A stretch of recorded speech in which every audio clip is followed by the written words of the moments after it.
we are deep in the heart of Pittsburgh at Late Additions. And this is a brand new spot. It's got great word of mouth and an up and coming neighborhood. And you guys are brewing up some great things from what I'm hearing. We're so glad that you took on our Be More Brew Crew Craft Brew Challenge. Awesome. And we're excited to see what you think about what we're doing down in Baltimore. So introduce yourselves. So I'm Malcolm Frazer. I was a home brewer for, 20 years, something silly. Started in 1997. And I was in the nuke field, so I was doing that most of my life. And I always homebrewed and started competing when I got to Pittsburgh. Met a bunch of these people who are now my partners, funny enough. And we all went off separate ways for a while, but I left the nuke world and started working in beer. So I was in macro beer for a little while, and then I worked for some mid-sized regionals. Came back to Pittsburgh. My wife is from here, and I was working at a local place here. Got invited to be a small owner in an operation called 412 Brewing.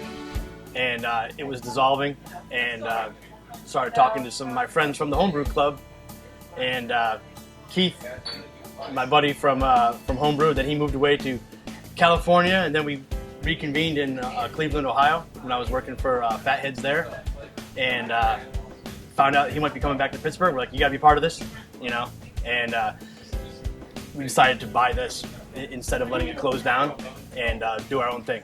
Yeah. So what about you, Keith? Yeah, so as Malcolm mentioned, we were in a homebrew club together in Pittsburgh. I probably started brewing back in 95, but I moved out to California.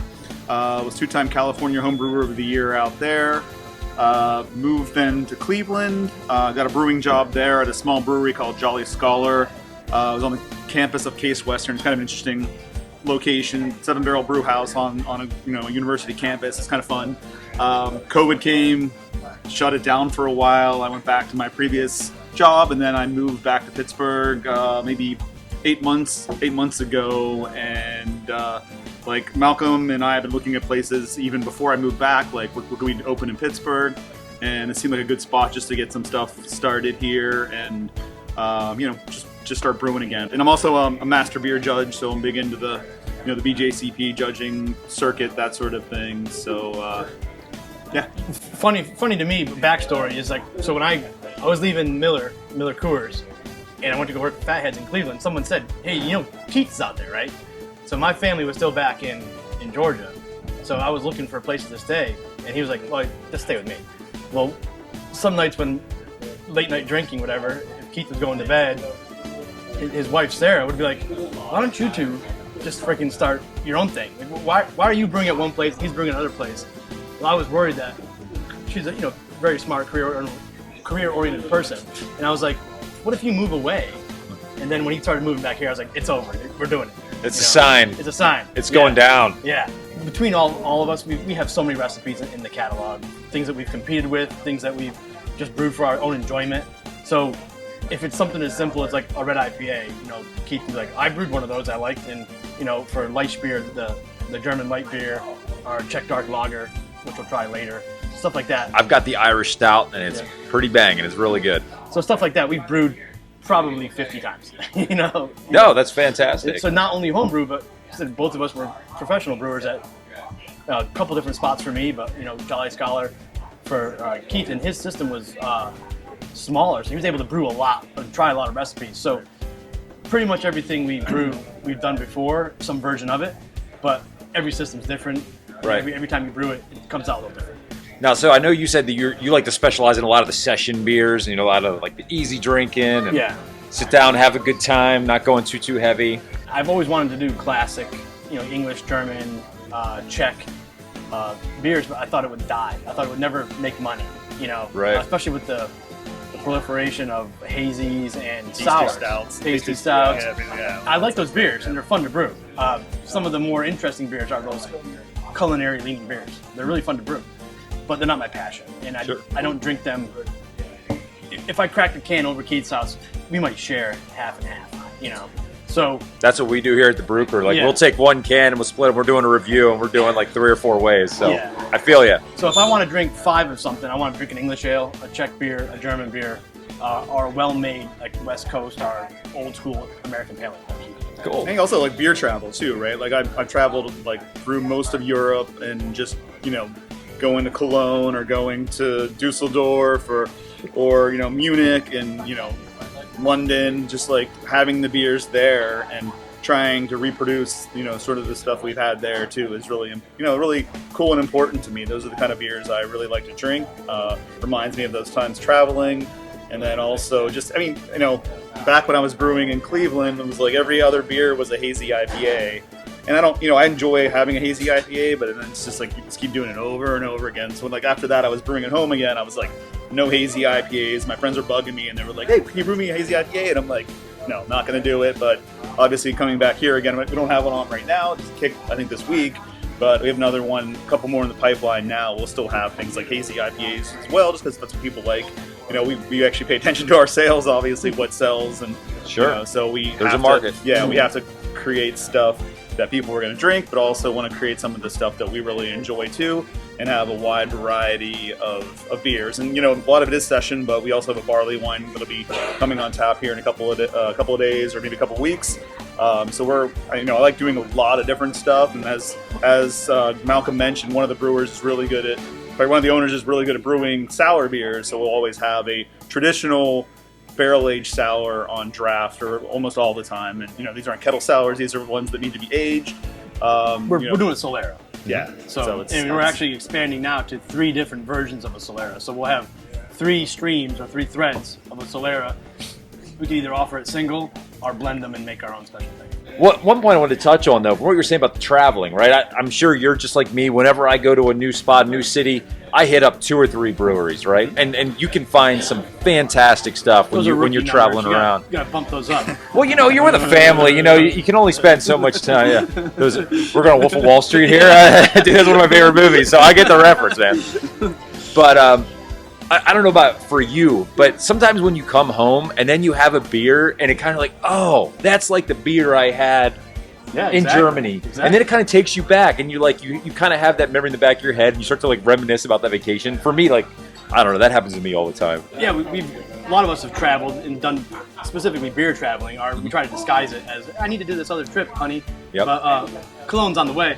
Well, now that it's a work trip for you, you're lucky. See, for me, it's not a work trip. But when we brew, like we're going to brew a Kolsch, right? So we don't say we're going to brew a Kolsch. We talk about which type of Kolsch. Sure. Like, which direction are we going? We start talking about the various trips we've taken and, which of the Cologne Kolsch's we like the most. Yeah. And Keith used to brew Kolsch a lot. I mean, that was one of his probably most common repeated beers. I think I've brewed at like 3 different breweries before, including like 21st Amendment in San Francisco. I made my Kolsch there as well. So I've brewed it a lot, like winning competitions with Best of Show with it a bunch of times. Then you're asked to brew it at a, professional brewery, and yeah. Who brewed the Kolsch for your wedding? You. Yeah. So I was living in San Francisco at the time, and I had a wedding party here in Pittsburgh at East End Brewing, and I asked a bunch of my friends, also home brewers, they would brew some of my recipes and serve them at the wedding. So it was awesome. It was cool. I wanted to put that in there because it kind of comes full circle back to Sarah saying, "Hey, you guys should do this together." And I could tell it's a passion project for you, and you really have a heart for brewing and what you're doing here. And I'm excited to see what happens with your spot over the coming years. So, what's your vision, for the next 5 years? If we're cursed with success, want to outgrow this space and find another production spot. This place is nice. I think it's cozy. I like what we're doing with it. It's not finished, obviously, but what we want to do is proof of concept, see that we can all work together, see if the local Pittsburgh crowd appreciates it, and then get a little bit bigger. Well, I'll tell you what, I mean, since we got here, you've had great foot traffic coming through. We've got a great crowd here, watching us do this. So awesome. Yeah, it's good. You got a good amount of regulars that come in and doing some events. This place was propped up by regulars. We want to give a shout out to like this local little neighborhood here on the North Shore. They kept the thing going. I mean, during the transition, trying to go from what was 4 and 2 to the takeover and applying for all the licensing and the brand change and everything, the locals really kept us alive and kept the employees working. Because I didn't want to shut it down. Those people might not come back. Sure. So it was kind of a weird transition in that regard, but they've stuck with us. I think the other thing with the transition, even today I ran into a brewer picking up some ingredients, And he's like, "Oh, you guys are renamed 412," and it's like, no, we're totally different. Right. There's different owners, different brewers, different strategy on how we brew, and just obviously working on the space. And so it's a brand new venture. It's not just rebranded 412. It's totally different, like all new beers and a new outlook on it. So You guys you're judging an event tomorrow, right? You said. Yeah. So it's once again full circle and keeping the support for where you came from. We all started as home brewers. We are active judges in home brewing. I also judge on the professional level, World Beer Cup and GABF. We just love beer, love evaluating beer. My transition into professional beer was sensory. Mm-hmm. So judging, evaluating, and then because of my love for the technical aspect of brewing, it was evaluating and saying, well, how do we get to where we want to go? Funny thing about some of these beers, like a Irish Stout or a Light beer, there's really not much to it. So it's like, whose recipe is that? It's like, it's an Irish Stout, so it's just barley, roasted barley, English 2-row flake barley, maybe some roast malt, for color adjustment. So really, it's just the percentages, and then maybe picking which malts to. Sure. So you guys don't butt heads too much. You're all seeing eye to eye. You don't. I'm sure. You're not like. I'm sure it'll come. We're very opinionated, and we're all strong personality people. Us two especially. In coming into it, I'm one of the partners, Chris, was just like, so how is this gonna work? Like you and Keith. I'm like, I don't know, man. It's like it worked when we were in Cleveland. We were living together and we were brewing together, and I think it'll work. It's for me. I can speak for myself. It's a mutual respect thing. He's a good brewer and good palate. So don't want to tell him too much. Keep my head's already big enough at 7.5 size hat already. It's already too big. I like to surround myself with people who push me. Come by, check us out, especially if you like session beer or old school beer. We'll have a little bit for everyone, I think. But if you want 15 different versions of hazy IPA, maybe not the spot. But we'll usually have one or two on. Yeah. We always have a cider on draft that we make, and we also have a craft cocktail. So we'll have a craft cocktail that we've created a lot of times. Right now we have a dark and stormy with homemade ginger beer and local rum. Maggie's Farm. Maggie's Farm, yeah, great rum distillery, wins tons of awards. But yeah, we always have. So if you don't like beer, we'll always have something else as an option here as well. I think I forgot to the and blending. Yeah, so it's a Late Addition. So I guess we should talk about the name for a second. Yeah, go ahead. So Late Addition was poking fun at ourselves a little bit because we're old. We're old. We should have done this 15 years ago when it was cool. So we waited for it not to be cool anymore, and when we were old, like now's the time, So we were late to the game, and also it's a brewing term, right? Things added late in the kettle, late to the boil. Sure. Are late additions. Absolutely. And the in blending part is the sour, and the cocktails. Cocktails. Yep. I have to maybe try one of your cocktails before we leave. Right on. Without further ado, it's time to kick off the Pittsburgh versus Baltimore Craft Brew Showdown. 7 beers from 3 different breweries around Pittsburgh are going to go head to head. There will be 5 blind taste testers in each round, none of which have had any of the beers they're sampling. 3 out of 5 wins the round, and the first city to 4 wins the showdown. In round 1, we have Red Brick Station's Ando's Brown Ale against Late Addition's London Porter. Okay, so here we are with the Craft Brew Showdown. Now, have you had either one of these beers before? No, I have not. You have not had either one of these beers. All right, so we got them lined up in front of you. Okay. Try either one. Let us know your thoughts on them.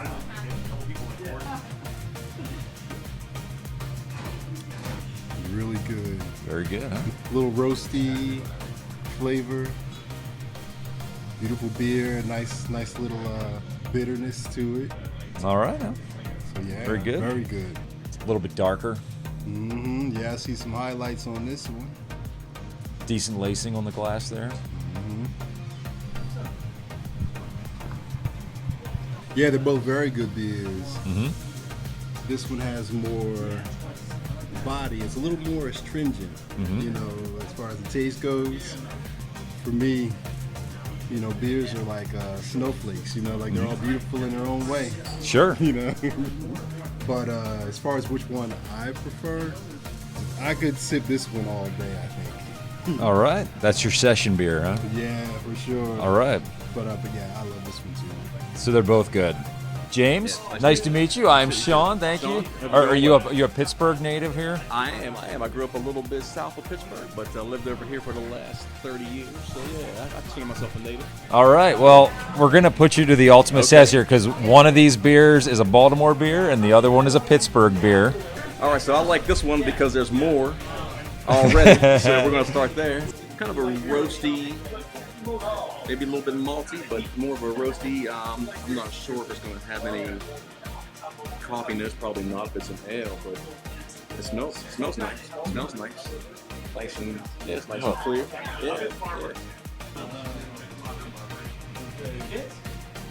Yeah, that's a nice ale. That's clean. Yeah. That's refreshing. Nice a hint of malt, not too overpowering, but it's there for me Smooth. anyway. That's nice. It's okay to think that both are amazing because I've had them both and I think they're both really good. Yeah, there's a little bit of legs to this one, so a little bit thicker. I thought for a porter, I thought it might be a little bit thicker, but still has a nice taste. But that's a nice beer to drink. That's not gonna overwhelm you, I think because it's cold outside today, I'm going with the porter. Going with the porter. Going with the porter. All right. Yeah. Hey. All right. Well, I'm not going to tell you which one is which because I okay, can't give it okay. away for the rest of the folks here. All right. But I appreciate your feedback. And what's your name, good sir? Steve. Yep. And where are you hailing out of? Cleveland. Cleveland, Ohio. All right. So you have no skin in the game when it comes to our Pittsburgh beer Not at all. versus. Other than I know Malcolm and Keith. Okay. Oh man. Other So- than that, nah, not really. Well, hopefully, I don't know if you've had either one of these beers, but I mean, you can judge them and be fair with your answer, right? Being a home brewer and Okay. judging. I'm in a trusting you. competition for tomorrow, I think I can. Okay. All right. Yeah. Well, we want your professional opinion. One's a Pittsburgh beer, one's a Baltimore beer. We want to know who's doing it No upright. professional in it. But So far, the feedback is that they're both pretty darn good, but gotta let us know what you think. a lot of nose out of that one, not a whole lot out of this one. A little bit of that malty, good balance with the hops on this one.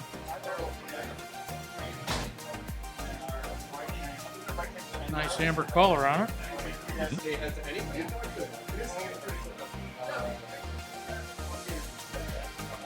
It's got a good roasty nose on it. Nice color. Nice roasty flavor. That's nice stout. Good amber brown ale here. They're both good. That's what I'm hearing. Everyone seems to they're Very both nice. pretty good. Both of them, actually.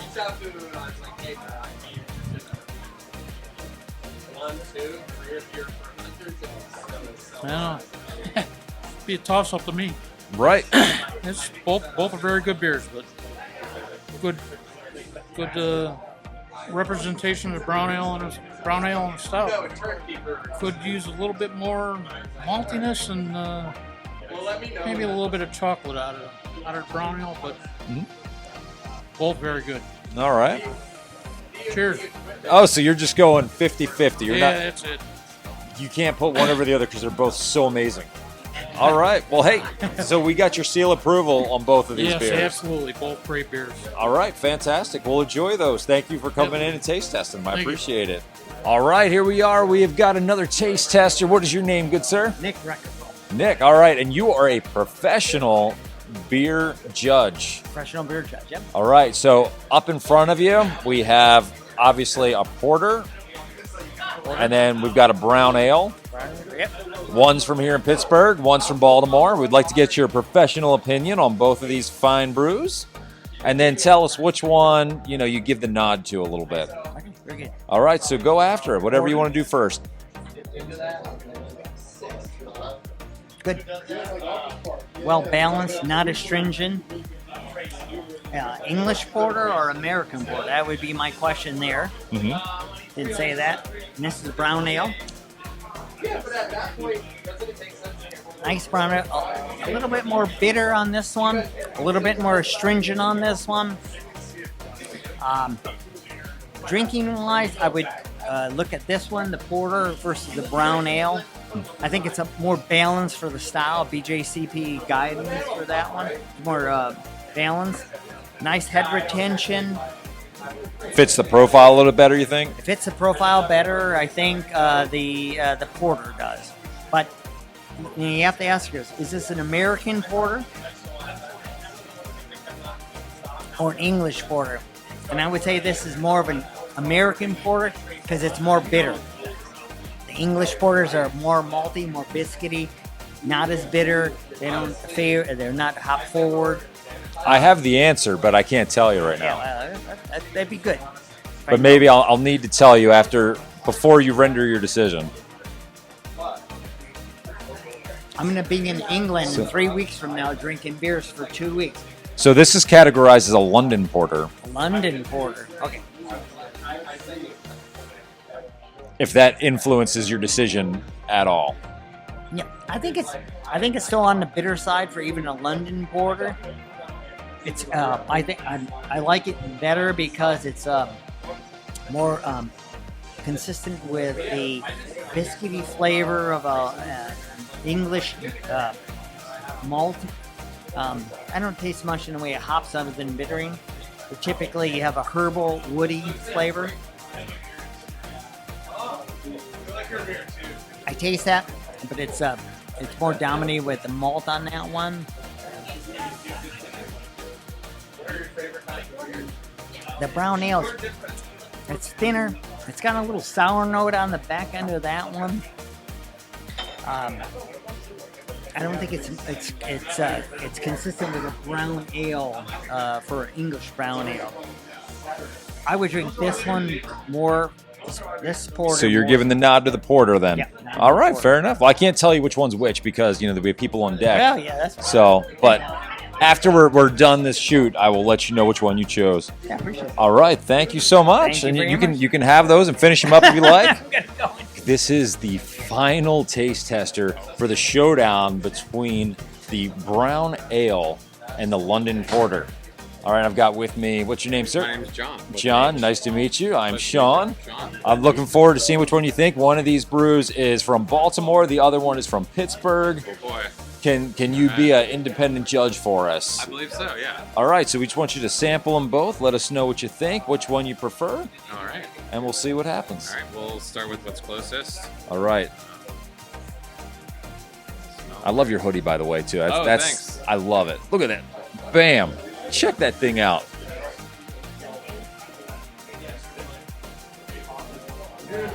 Very small character. Little caramel notes.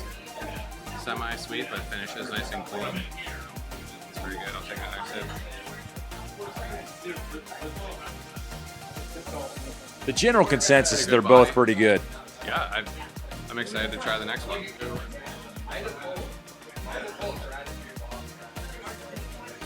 Some rich roasty flavor in there. Also nice and malty. Also finishes smooth. Yeah, you're right. They are both very good. I feel like they both have really good aspects on each of the beers that, the style of the beer that they're trying to accomplish. So I'll give one more sip to the first.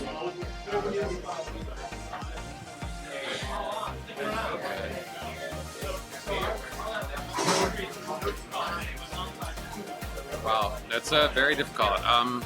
I'll go with this one.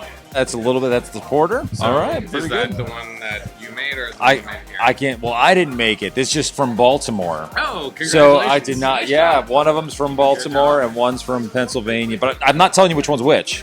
All right. Well, hey, I appreciate But it. still, either way, regardless of who wins, these were both great. So thanks for coming. All right, in the battle of the craft brews for our very first tasting here at Late Addition, sadly, Baltimore has fallen, and so we are 0, Pittsburgh 1. Still a long way to go. All right, well, until next time, aloha, Be More Brew crew members from the bar signing out. Peace. Yep, look, hey, we bought a terrible towel. We put our money into the Pittsburgh Hobby, and we bought a terrible towel. I thought it was go ahead. Acrospire. Yeah, So what? Acrospire Stadium. Yeah, so, bam. There it is. Our terrible towel. for St. Patty's Day. Oh man, I am so sick right now. This sucks. I think I must have ate something bad. I have no clue how long this is gonna last or how I'm gonna get through tomorrow. We freaking lost all of our footage.